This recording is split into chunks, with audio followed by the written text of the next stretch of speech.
Live streaming. 5, 4, 3, 2. Oh, welcome back to the Brandon K Show. I'm your host, as always, Brandon K. And today we're going to be live streaming. We've been doing more of these live streams for Dealing With Week. We're in the middle of Dealing With Week. And this week, this day, dealing with major life changes with Mr. Rodger. Hey, Brandon. Rodger, of course, first guest ever on the Brandon K Show in our topic acceptance, addiction, and acceptance. Yes. Hey, I'm glad that we got modern technology so we can reach out so far away from each other. That's the really exciting part. Is I was like, I got StreamYard. I can talk to Rodger anytime, Yeah, it's great. and you're coming through good. But Rodger, I met you. You came here from Oklahoma, and you lived here for a while, and then you went back to Oklahoma in the last month or so. Yeah, major life change. So you're a good candidate for the topic of dealing with major life changes, which is the topic today. Yeah, it's been a culture shock and a major life change moving back to Oklahoma after 6 months. It's beautiful Southern California. Yeah. And real quick, because and welcome. There's people coming in.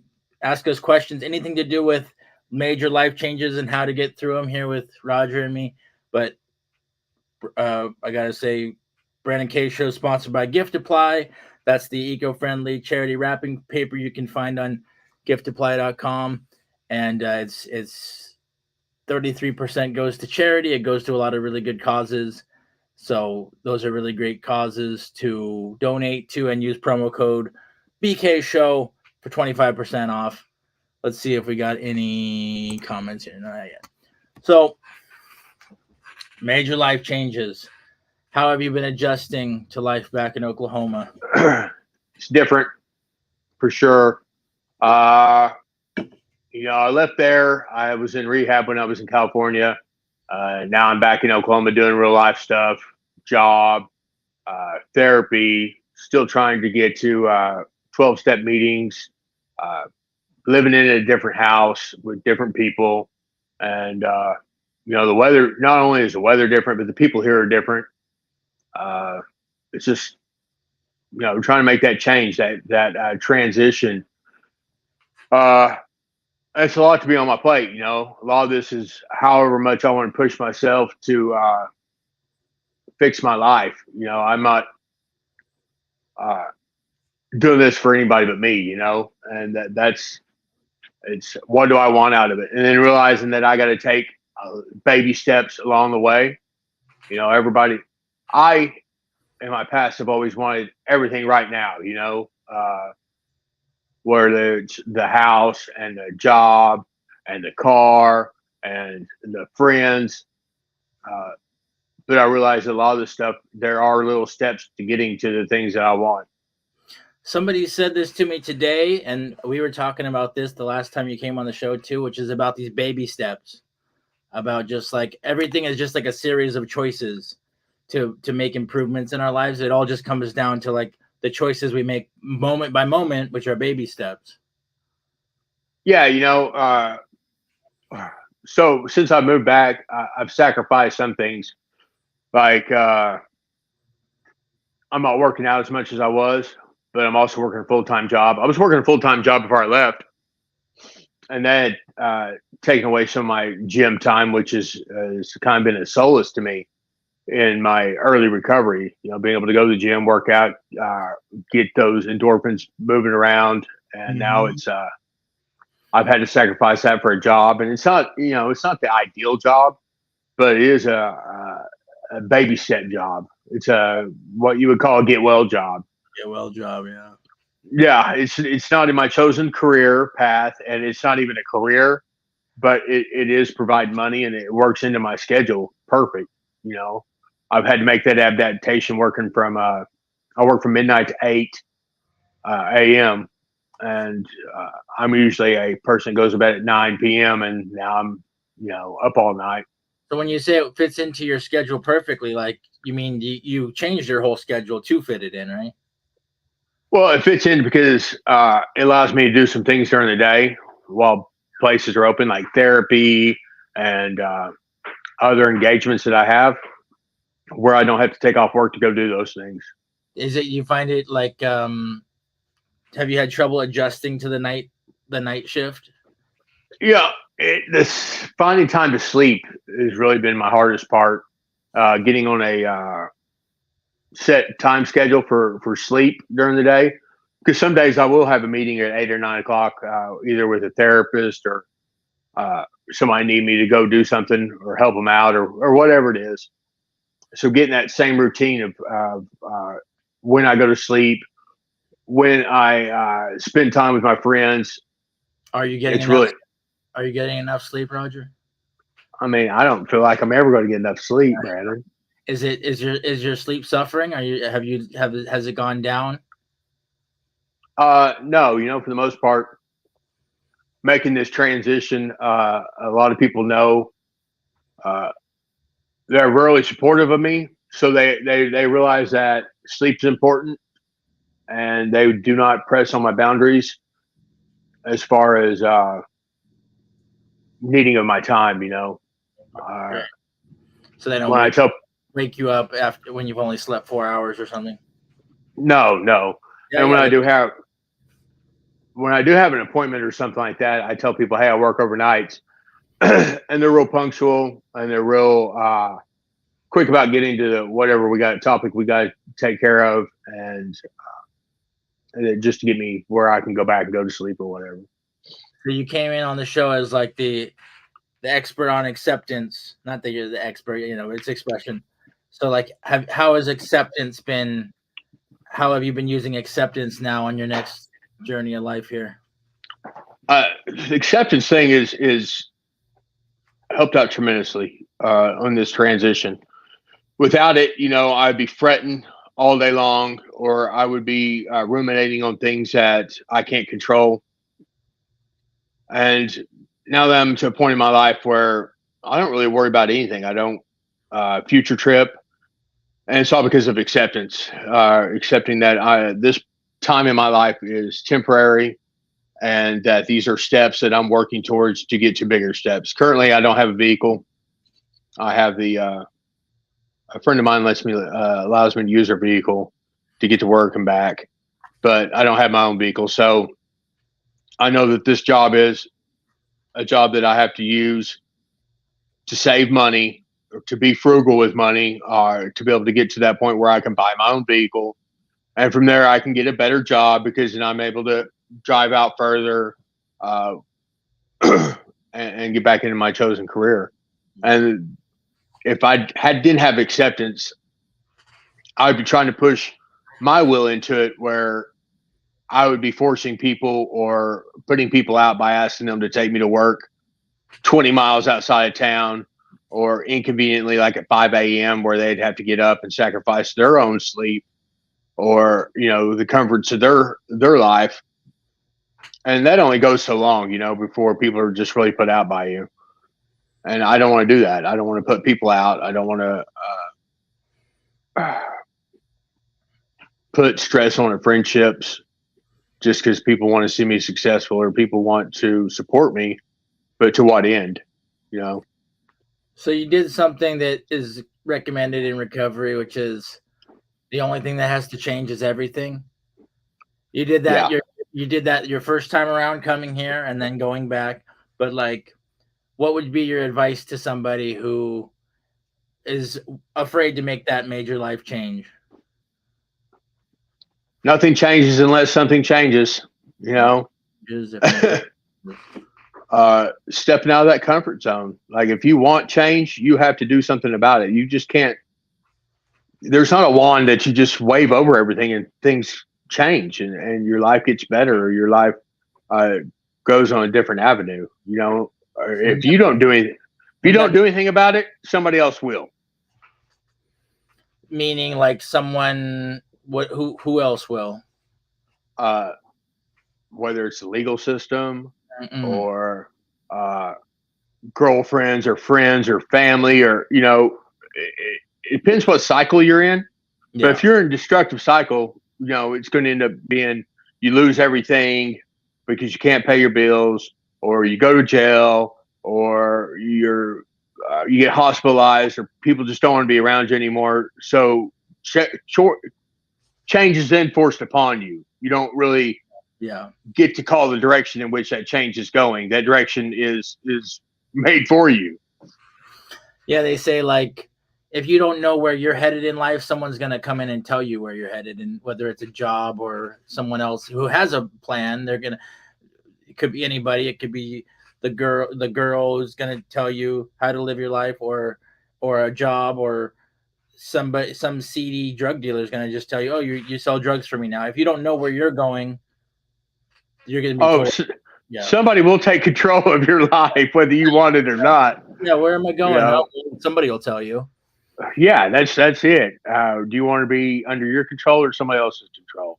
That's what Because for me too is just like it's so easy to just go go along with the change with the wind, and just be like, oh, now I like this, now I like that, and maybe this job will work for me, maybe that job will work for me. But then I had to ask myself, what do I want? At what point do you say, what do I want, and then go down that road?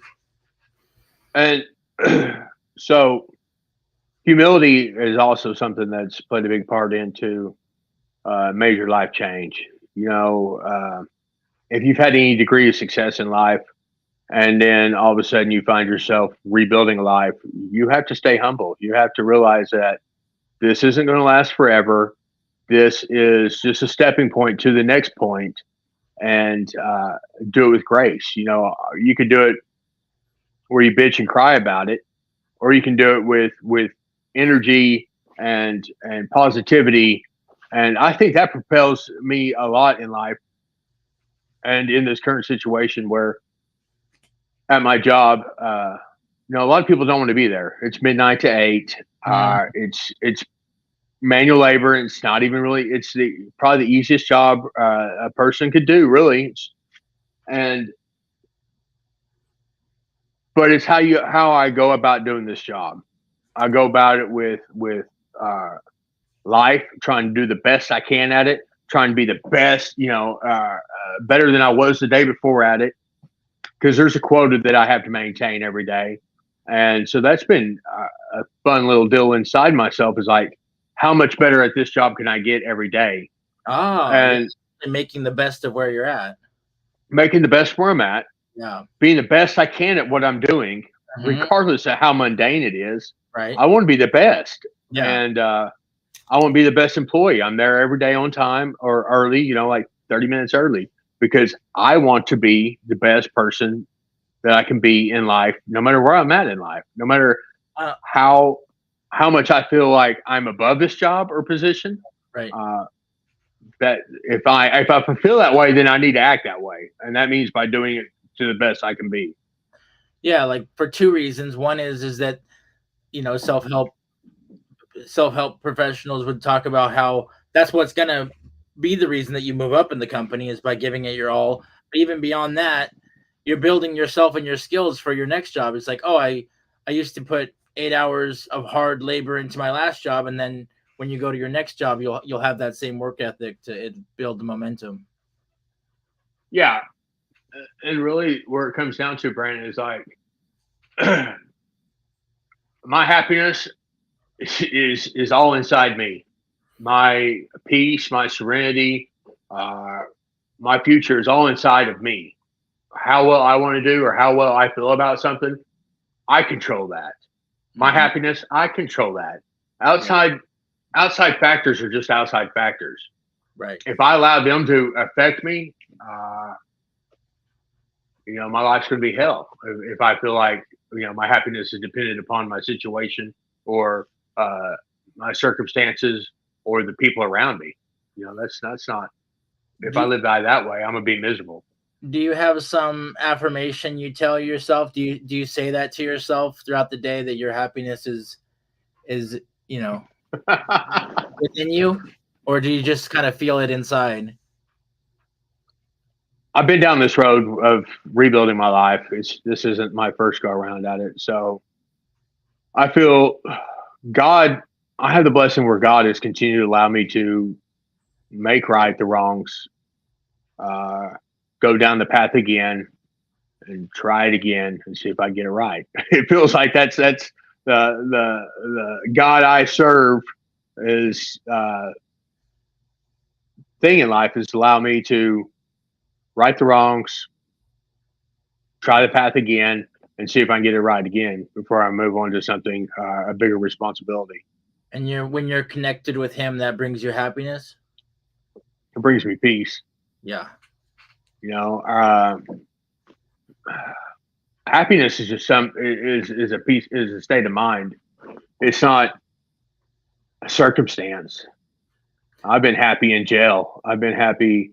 Uh, uh, I don't know, in rehab. I've been happy in circumstances that most people would find. People I've been around were miserable, and it's all because it's inside my head. Um, you know, am I at peace? That's what I'm looking for every day. Is my serenity affected? And then if it is, then I try to fix it. So And if it is, it's something inside me that's broke. I'm just framing this because people can watch this on replay, but like Rodger, you know a lot of you are a Christian, and you know a lot about the Bible. You've read the Bible multiple times. And I was going to ask you, as someone who's read the Bible so many times, like, what does the Bible say about happiness? It doesn't really say much about happiness, Brandon. No? No. A lot of it does talk about peace a lot. Mm-hmm. It does talk about serenity. There are, places in there that talks about happiness, but really, well, we could tie those together. Is it peace and happiness and serenity are similar? So what does it say about serenity and peace? That's what you're looking for. You look for wisdom and peace. Does it say that Jesus will by doing right? Does Jesus say? Does it say Jesus will bring the peace by doing right, or how does it? What is it? Can you remember what it says? By doing good. I mean, it really doesn't. It probably does somewhere, Brandon. But now that I'm on, put you on the spot. I thought maybe you would know a scripture about peace and Jesus bringing peace, or anything like that, because I don't have any stuff. I'm sure I know that they say what Jesus is the way and the light and the Savior and the truth. Yeah. And but really, the most I get out. Was that ever brought up? Everlasting peace? Yeah. Yeah, there's I've heard of that in the Christian faith. And peace beyond understanding. And that's a lot of it when you serve Christ, that you will find that peace. And by serving Christ, it's really serving others. I think that's the biggest takeaway from the Bible is getting out of self and serving God. And by serving God, you're serving others. You're humbling yourself and you're doing for others. It's not the all about me attitude. It's about what I can do to life and what I can contribute to it today.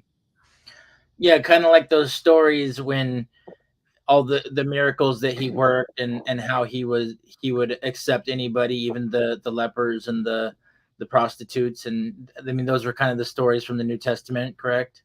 Correct. Those stories weren't about like, oh, look how great I am. They were kind of like as a blueprint of how we should be living our lives as well. Yeah, most of the stories, when he would do healings or stuff like that, there's a couple of them where he says, "Do not tell nobody about this. Do not, talk about it." And that was because, that's your reward. Is if you go bragging about it, that's all you're going to get out of it in life. It's just that fleeting moment. You're not storing up that treasure in heaven or any future rewards. When you start bragging about it, that's all you're getting is that one moment of what you did, and it's fleeting. Yeah, I had that quote. I had that treasures in heaven one quoted to me before, and I want to look it up if you don't have it memorized. Let's see. Do not store up for yourself treasures on earth, where moth and rust destroy and where thieves break in and steal, but store up for yourselves treasures in heaven, where neither moth nor rust destroys, and where thieves do not break in or steal. It's really beautiful. The moth and rust to point out those worldly issues, which is like you leave something Decay. you leave something sitting there long enough, and it's gonna rust or it's gonna get moths. Or somebody's going to steal it. Right. So it's kind of like fleeting. It's kind of like talking about like what you were saying. Yeah. Like it's fleeting to just say, "Oh, look what I did." But if you have a treasure in heaven, it's like a way of being, or it's like your spirit, like doing something powerful for your spirit. Well, I heard Jordan Peterson do a pretty good breakdown on it the other day. That exact same verse, and like he said, your reputation. If you have a reputation for being a jerk, that's not what you're looking for. You're trying to make something that's going to continue to last beyond your life, and part of that is your reputation, your legacy. Things that people can remember about you, people that can remember, and they tell somebody else about it later on. That's what you're aiming for. That you're looking for to be the best person that you can be, and people remember you for that person, and the people after that remember you as that person. I have a pretty good example. My father passed away 19 years ago Monday, and he was a really good guy, and they named a soccer park after him here in the town I live in now, Catoosa. And that's a legacy. That was, something that 19 years after his death, if you look up his name, it sends you to a sports complex here in Catoosa, Oklahoma. Very touching. And that's a legacy. That's something that for his children to go and show their children. That's really legacy. And far from that, his friends and people that don't even never knew my father. Now, still have his name in their mouth whenever they're going to a soccer game here in town, or a baseball game or whatever. And I think ultimately that's what you're looking for. There's the helping of others, being of service. And then that's part of the reason my dad had that park named after him. He was a firefighter and a councilman and a maintenance supervisor. He contributed to something beyond him. He spent a lot of time working on that park when he was alive, and now it's a legacy.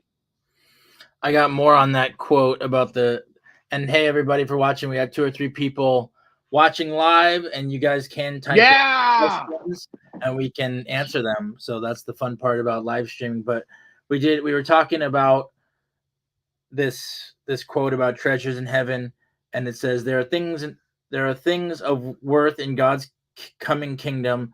And this is, because I'm not as much a Christian, but a spiritual person. So I like it says the things in God's kingdom are justice, opportunity for everyone to be productive, provision for everyone's needs, and respect for the dignity of every person. Like those are the true treasures in life, And they really are, Brandon.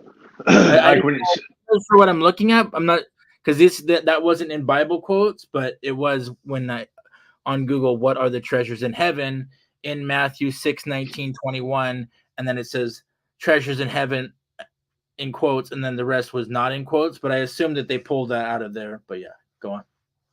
Yeah, the world of AI, and it's awesome the way they make that connection, because there's more to it than treasures in heaven, I imagine, besides that. But those are four good points.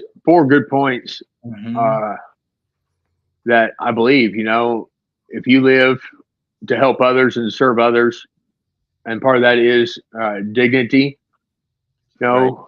everybody should be treated with dignity. That's the least you can do for a human that's suffering, is to talk to them respectfully, to put yourself in their shoes, to feel how they're feeling, avoid judgment as much as possible. Yeah, and at the very least, condemnation. When people are battling drug addiction, mental health issues, or just depravity of any sort, to put yourself where they are and have the compassion to feel like how would I want somebody to treat me if I'm in that same position? That's a lot of it. That's empathy for sure. I like it says justice, which is an interesting word. What do you think of when you think of justice? I'm gonna look up a. What I think about justice is being just to somebody, being fair. That's interesting. That's an interesting way to put it, and that is the number one definition, which is just behavior or treatment. And so then you'd have to look up what just means. Let's see, just. But it's interesting. Uh, Based on or behaving according to what is morally right and fair. So perfectly what you Yeah, said. So what is yeah, just? What is and that just? What is and today's a breakdown on the word and etymology of the word justice. It's I interesting. think he did pretty good because a lot of people think justice, they think of the legal system, Right. and like you Like got what you got coming. in my mind, and because I'm sick, I almost think of like revenge. Like I'm gonna go get justice. I'm gonna go get revenge on somebody. But that's not. It's what's morally right and fair wouldn't be to go back and hurt somebody. No, what's morally right and fair is doing to others as you want done unto you. You know, I listen to a lot of Jordan Peterson, and he breaks down this, uh, words like that, just and justice, and it's very revealing. And I take it in at work. I listen to him every night. He's coming to the BOK Center, which is like uh, on the 21st of April. I think I'm gonna go buy tickets. Oh yeah, you should. And that's cool. He's coming. He tours all the country. Yeah, he's on a tour this year, Oh, 50 yeah. cities in like 6 Do months. you know what the topic of his tour is? I think he's promoting a book. Okay. We Who Wrestle with Gods Oh, is the topic. interesting. Yeah, that's the new book he's got out. I You haven't read it yet. you remember when you were in the studio how like Solomon pulls stuff up? I want to be able to do that on here someday. Well, you probably can if you get to computers. No, I know. Yeah. Oh no, I I have a button that I can pull stuff up with on here. It's just like you have I don't know. You have to do it. You have to learn how to do it. But yeah, I listen to Joe Rogan every night too. I try to catch his previous day podcast, and that's he's got Jimmy, or I can't remember the guy's name. I think his name's Jimmy. He's got, hey, will you look that up for me? And they look oh it yeah, up. oh He's yeah, back there on Google all night long. Jamie. Jamie, that's it. Yeah, because Solomon's like, oh yeah, I'm the Jamie of this operation. It's cool though. Super cool. When I get stuck on something and he helps me out with pulling something up, it's helpful, and then I don't have to sit here and Google stuff. But yeah, we who wrestle with God. So I don't know. Is it about agnostics? We agnostic? So I think he took that uh, out of the Genesis story where who was it? Jacob wrestled with God, and he ends up hurting his hip, and then his name gets changed to Israel, and Israel is we who wrestle with God. Is what it breaks down to. It's a powerful phrase. I would like to get to the bottom of what it means, but yeah, it's very. Let's see. Jordan Peterson has been canceled so many times that he was recently the keynote speaker at a disinvitation dinner in New York City, but efforts to silence him clearly aren't working, as the controversial psychologist and author just announced a 51-city tour in conjunction with his forthcoming book, We Who Wrestle with God. A professor at University of Toronto, Peterson is the author of 3 books, Beyond Order, 12 Rules of Life, and Maps of Meaning, and he is a contributor to the Daily Wire, conservative media company, but he is equally well known for his podcasts and controversial statements on social media. He rose to prominence after challenging a Canadian law that he said would criminalize the use of the wrong pronouns for a transgender person, and he was temporarily suspended from Twitter for a post about a transgender actor. Those are kind of his claims to fame, unfortunately. And No, then I just mean, so here's where the misconception is with Jordan Peterson, and mhm, that he's not anti-trans, he's not anti uh, pronouns, he's anti-government telling him what words he can use and can't use, I understand. and that's the misconception. It's not that they give him the choice of what he can do; they're telling him what he has to do, and the thought that well, that you're telling me what words I have to put in my mouth, Right. I and that's huge that somebody wants to fight for our freedoms like that. I've heard his take on everything, and I believe that we can learn from everybody on all sides. Oh, we lost Roger. Let's see, No, you but didn't. it says it's a controversial subject, so and I have family who would be vehemently against Jordan Peterson. So, but for that reason, I'll just say that I do learn things from Jordan Peterson, and I feel like he has things to say that are principles from the Bible that are helpful. But yeah, not everyone's perfect, and I just am avoiding that subject at this moment. But it says it's not yet known what the new book will be about, but the title suggests religious themes. And Peterson, and then so he's in the Christian world, he's in the educational world, and he's speaking his truth, and I'll just say that I've learned things from him, and I'm also pro pro all LGBTQ issues. I'm an ally to the LGBTQ community. So I mean, I only have love and Yeah, tolerance for everybody, love Christian, and tolerance. Christian, and non-Christian, and everybody. I try to practice love and tolerance for everybody. Yeah, and I believe that we just talked about that dignity for all, and That's it. I really believe that. You go to the I'm actual words in the Bible, and all you do is pull out, principles of, being kind and just to everybody. So I mean, eh, how people choose to live their lives individually can vary, and but yeah, if you go to the word, it says, yeah, there's justice, opportunity for everyone to be productive, provision for everyone's needs. Everyone means everyone, and their yeah. needs means everyone, and their needs is their need is to be recognized and treated with respect. So And I'll say this, and at least for the Christian, my Christianity, the Jesus Christ I know from reading Scripture, I believe that Jesus Christ loves the trans just as much as he loves me, as he loves the priest, as he loves the preacher.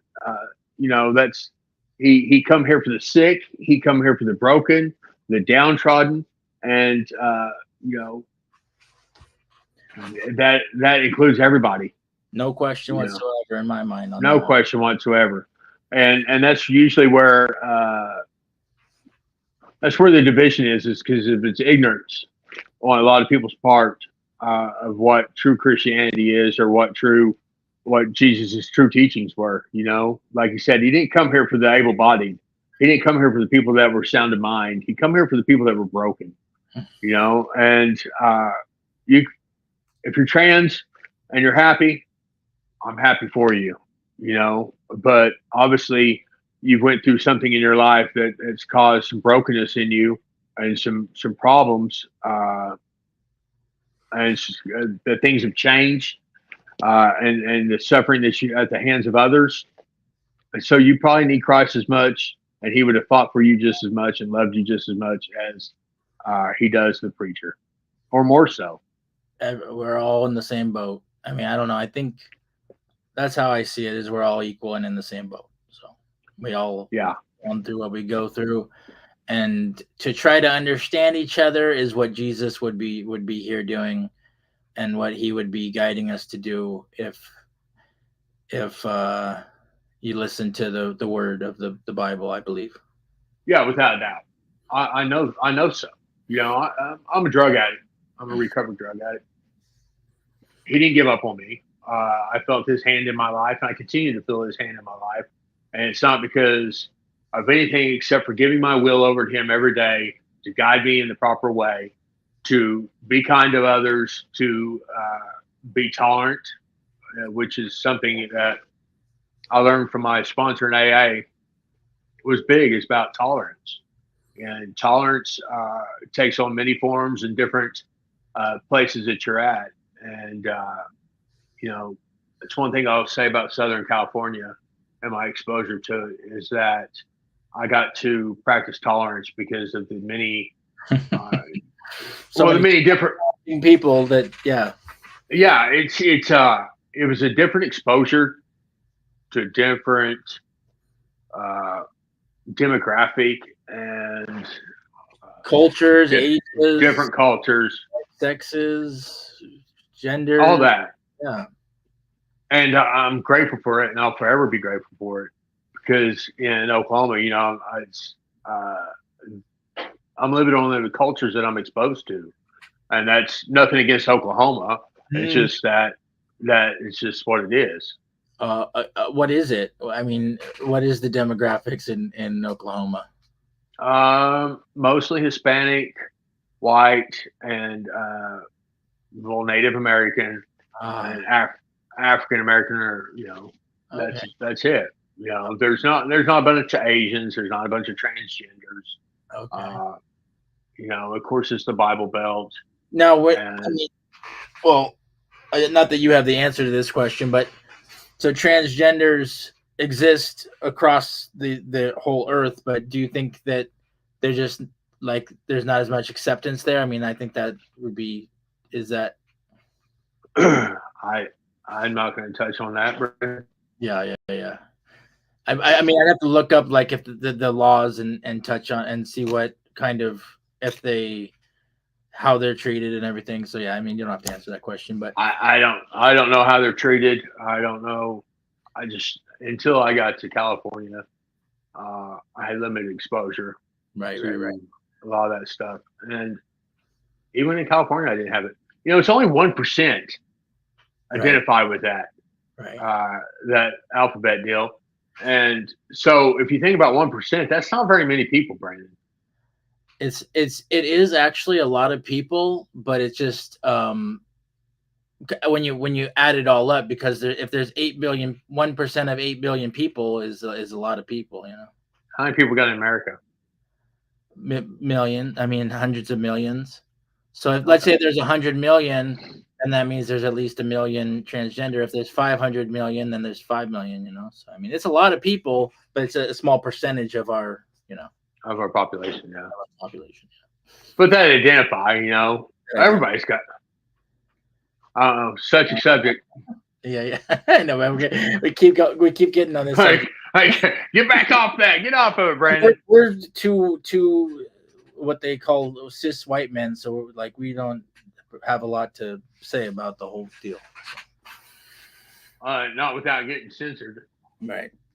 So that was just interesting. That's what you open up with the Jordan Peterson thing, but because even the article that was written was starts off with that, and I honestly, no joke, I just started listening to him for what he was saying. I didn't know about all the transgender stuff until later, So it's kind of when you hear somebody's message, when you hear a song on the radio, you don't know their politics until you research them. So well, here's the deal. If I would make this suggestion. Here's a lot of women, a lot of people that are would identify as liberal. Or progressive or postmodern or whatever, anything other than conservative, if they would just take the time to listen to some of the stuff, they would find a connection there, and they would find some information that is very helpful and very momentive. His stuff is very motivating, and it can help you with your life, really. Yeah. Because the politics aside, and I will say this one more time, his big deal was the government telling him what he can say and what he can't say, and that's the big deal. And that right to that freedom of speech is for everybody.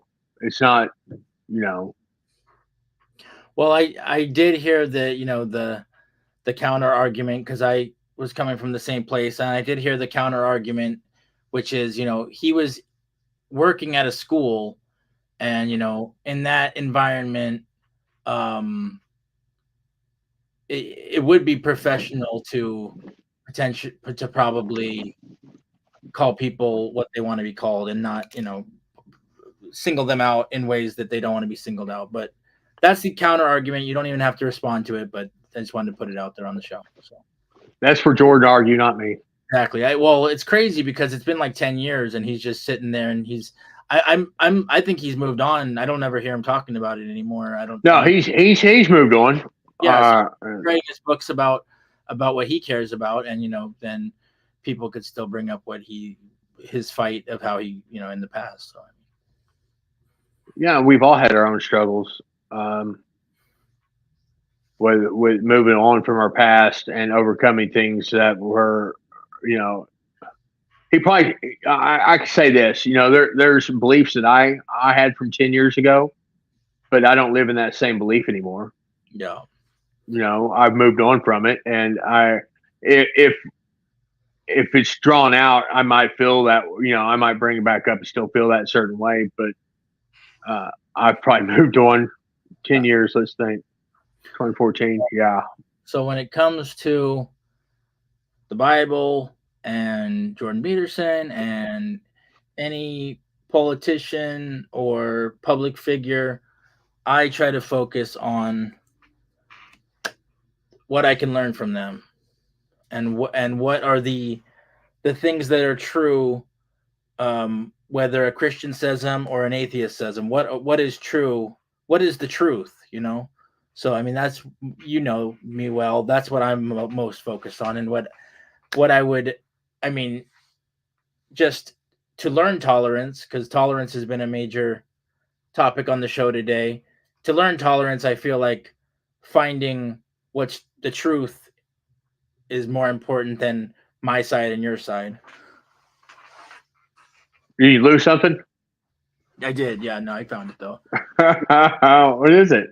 A beautiful blue stone. If Jeff Jaw was watching, this means What is it? It's a blue shard. Of what? Oh, I mean, is there like a name for it? No, it's like a crystal. I don't know exactly. It's probably like a quartz, like a blue quartz, I would guess, but I don't know. It's beautiful. It's very important. Why? Tell me, what's its importance? Does it carry the? Well, I have a whole. I have my screen name is the Blue Shard, one of them. So it's like a portal. A portal, huh? Like, what the hell are you talking about? I know what you're talking about, but I'd like to say something. That's what I try to. I don't try to focus on the politics of others. Hell, I haven't voted in 20 some odd years, Brandon. I don't care. I care about politics, but limited because I don't even have a voice. Yeah. Due to my felonies and my record, and so who am I to get into politics? Because I'm not participating. Right. But I do like to take away what I can from everybody. I know that about you. Appreciate that. There's something that somebody's got that I want, and if you don't have the tolerance to humble yourself long enough to listen to what somebody's got to say, no matter where they're coming from, whether it's a sexual orientation you don't agree with, or a culture that you're not familiar with.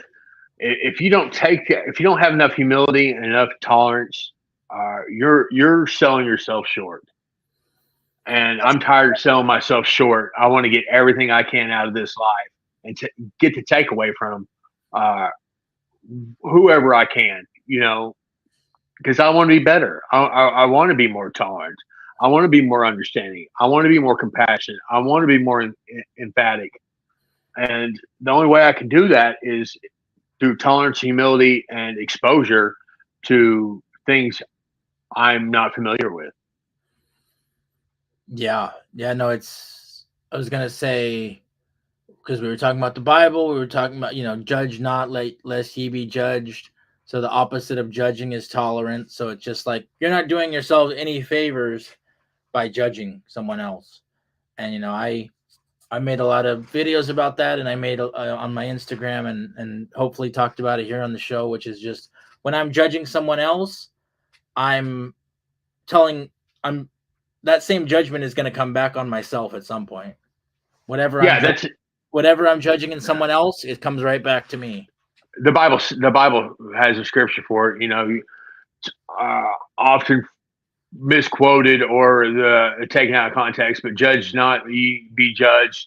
And then that's the one everybody uses, Mm-hmm. or tattoos on them or whatever. But you go further in it, it says, because with the same judgment in which you judge, you will be judged. And that's important, Right. because if you're judging somebody with a strong hand, you better be ready for that same judgment to be passed on you, or that same measure of judgment. Oh yeah. We judge every day, Brandon. You have to judge. You have to. We've talked about this judgment deal, but it's Right. the condemnation and it's the takeaway from it. When I judge somebody, how do I feel about it after I've judged them or deemed them good or bad, or worthy or not worthy of my time, or listening to them, or anything? You have to judge spirits around you, or you're going to put yourself in a position where you're either robbed or taken advantage of, or uh, being around people who are going to drain you mentally. Mm-hmm. So you have to judge. I mean, that's one thing, but it's with that judgment in which you either condemn them, or Right. you put them in a box Right. from your judgment. Right. That's a whole nother deal. Yeah, you could. It's all. A lot of this stuff comes down to semantics, but it's like you can make judgments about somebody, but not condemn. Like if you took judgment into the word condemn and say, okay, I can make judgments. That doesn't mean I'm judging you, but it means that I'm making judgments that inform who I hang out with and who I trust. Those are judgments, but they're Yeah, not nations. And I can love somebody and not hang out with them all the time, or let them into my car if I think they're going to rob me, or yeah, like $100 if I think they're going to go buy drugs, or you have to, but that don't mean you can't continue to show tolerance and love. you can love everybody. You know, Everybody's uh, lovable. Everybody is I equal. don't, I don't, no, I don't know if everybody's lovable. Well, I guess not. There's been many times in my life, Brandon, that I was not very lovable. Yeah, well, if somebody's always doing bad stuff, they're going to be hard to love, but some part of them, some deep spiritual part of them is lovable. I mean, you could love them for their sickness. I think I've learned to do that, is to be like, oh, what a sad, sick person. They're just out there, and they just started harming people and ended up in jail, and that's how they spent their life, was just, in this sick cycle. It's like you can pity them and feel love and compassion for them, I feel. Yeah, because we all share the same condition, the human condition. And you can. That's the one thing we have in common, is that we all are human. We all come from a woman. We all, Ah, you yes. know, that there's that, and we can always share that, and that's always common ground, and we Yeah. should build on. You know Wow. Wow. what? It's a spiritual truth. We all came from a woman. It's awesome. It's kind of hard to, like. Yeah, we were all birds. Yeah, yeah. I mean, we got to be grateful for our mothers for having us. I know, not everybody has good relations with their mother, but but we're all from She a gave woman. you life. She gave me life. I'm grateful for my mother. She gave me life, and I have much love and gratitude for what my mother taught me, and and our experiences we've shared together. So, and I have my tattoo on my arm that I like to share, and this is dedicated to my mother. She taught me about the Beatles and Alice in Wonderland, and I wouldn't be who I am today without my beautiful mother. Yeah, that's the truth of it, Brandon.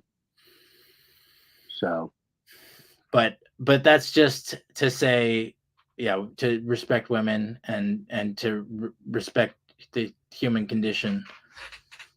yeah, I like Joe Rogan said he was talking about women. I think it was one of the stand-ups, and he's like, "You all gave birth to 8 billion people. Oh, You make all the people." made all the people. Wow, that's like blowing my mind. I don't know why. I just don't think about it all the time. But It's hard to when he said it, like, you make all the people. I'm like, you made all. that's a yeah.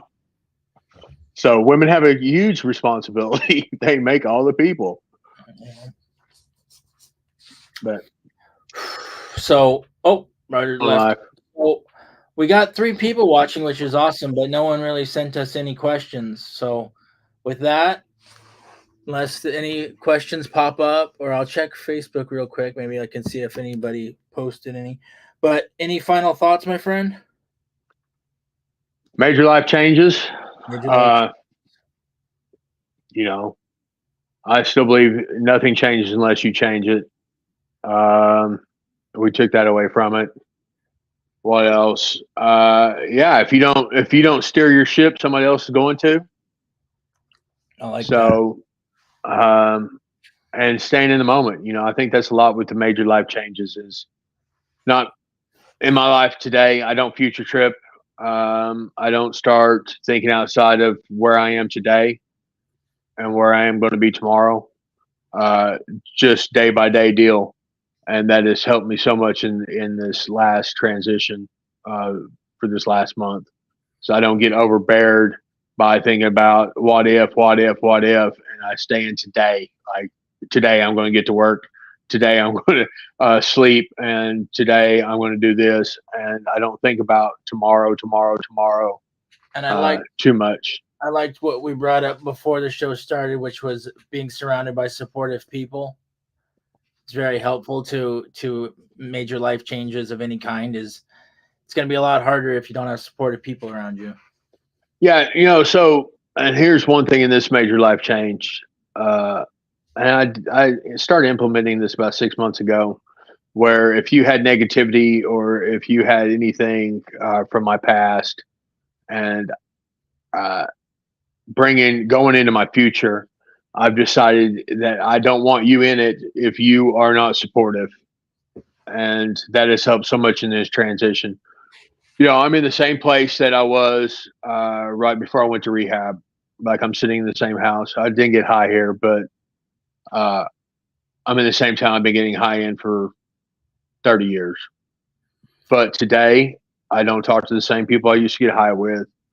I don't go to the same places I used to go. I have a casino right down the street from me. I haven't been to it yet. Been here a month. Yes. And because I know those are things that they're not going to help me push forward.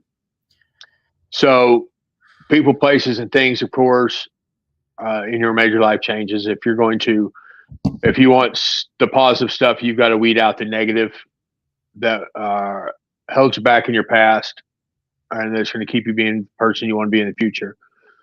So, nothing against the people in my past.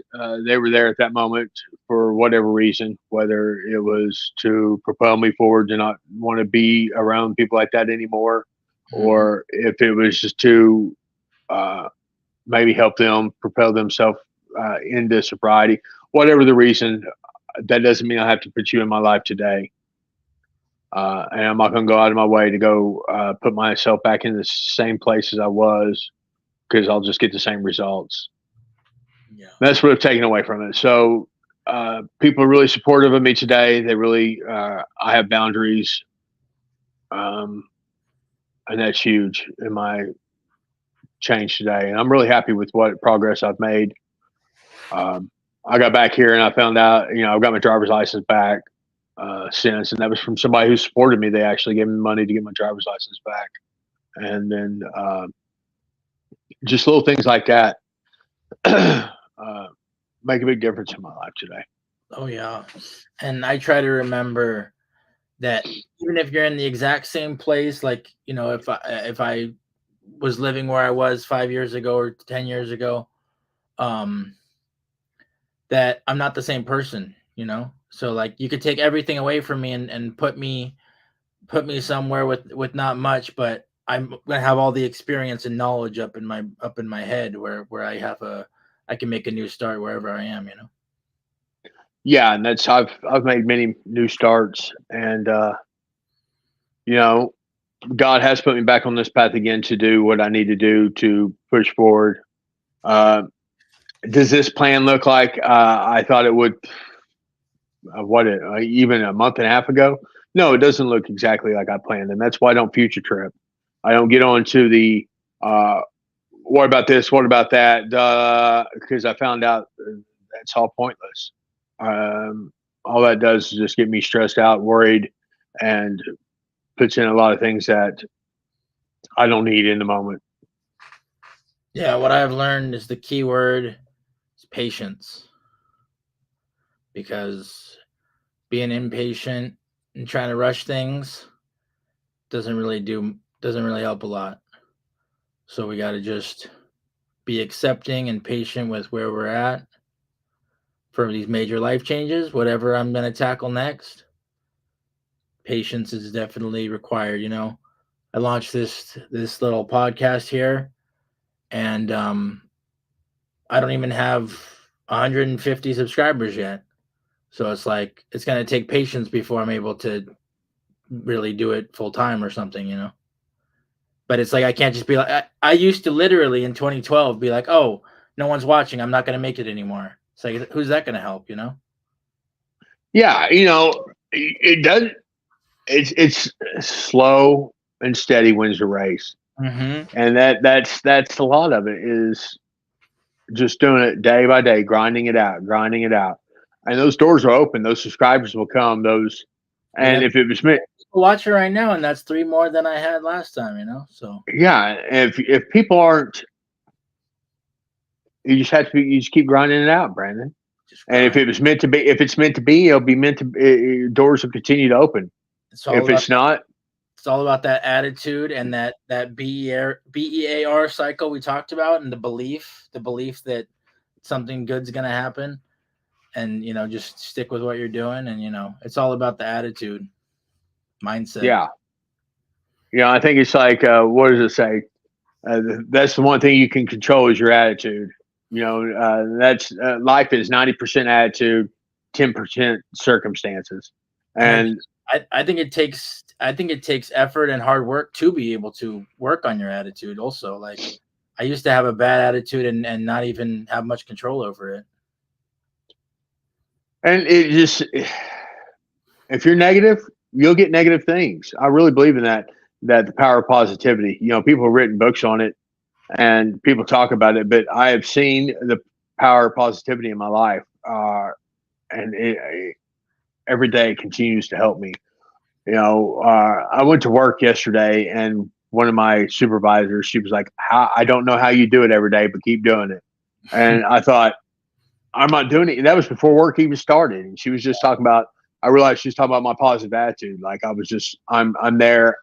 I'm excited. You know the kind of energy I bring. I'm excited, Sure, you about you life. said you showed up early and probably had a smile on your face, and she's like, "That's more than some people here do." I bet. Yeah, I'm jacked up to go do this job. Yeah, hey, You that's know, that's an inspiration, and a lot of the stuff you said today is a great inspiration to me. well, I love you, Brandon. I miss you. Hopefully, I get out to California sometime in the next year or so. I'd like We'll to at get least you come back see on you. the show. We'll get you back on the show soon, and we're gonna finish up dealing with week with trying to get somebody to talk with trying to get someone to talk to me, my cousin, to talk to me about rejection tomorrow, Patrick. And we're gonna do dealing with rejection and try to do a suicidal thoughts episode and a trauma episode. So dealing with week, which is a 2-week event, is going strong. And thank you for joining me, Rodger. We'll have you on soon, and I'll talk to you soon. All right. Thank you, Brandon. Love you. Bye.